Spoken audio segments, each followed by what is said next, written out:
කොලස් එකට යන දහස් ගණන් පඩිපෙළ නගින්න උත්සාහ කරනවා. ඔහු ගොඩක් මාන්සි වෙලා. මේ පඩිපෙළ කවදා ඉවර වෙයිද මන්දා? ඒත් ඔහු එද්දි එහි දොර අකුළු වැටෙනවා. නැහැ! මට පරක්ක වුණා! මාව ඇතුළට ගන්න! මාස්ටර් ෂීෆු පොට කුන්ෆු කියා දෙන්න පොහොන්දු වෙනවා. සැබෑ ලෝකයේ පුහුණුවීම් ආරම්භ කරනවා. නමුත් ඒක හිතපු තරම් ලේසි වුණේ නෑ.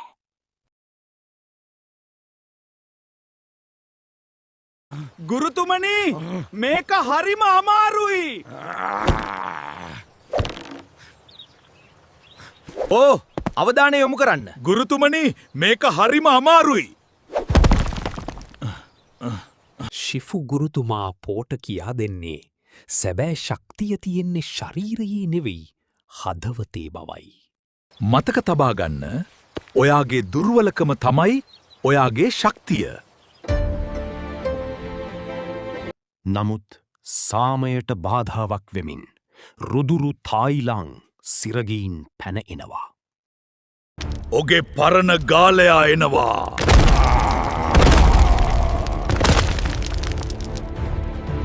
මකර ලියවිල්ල දැන් මගේ විය යුතුයි.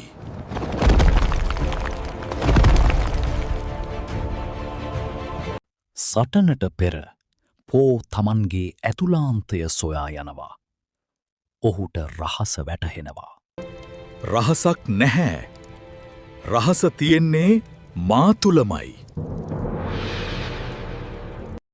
එහෙත් දුෂ්ට ටයිලං ගමට ඇතුල් වෙලා. මම මේක පාවිච්චි කරලා කොහොම හරි මකර සන්නස ගන්නවා. දැන් කාලේ ඇවිත්. පෝ සහ තයිලං මුහුණට මුහුණ හමු වෙනවා. ඔහේ මාව පරාජය කරන්නේ කොහොමද? මහත පැන්ඩෝ!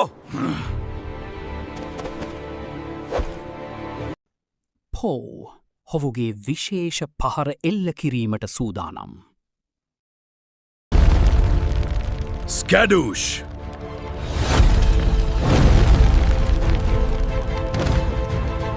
සාමය නැවත ස්ථාපිත වුණා. පෝ දැන් සැබෑ මකර සටන්කරුවෙක්. මාස්ටර් ශිෆු! ඔයාට ගොඩක් ස්තුතියි. මාත් දැන් රණශූරයෙක්.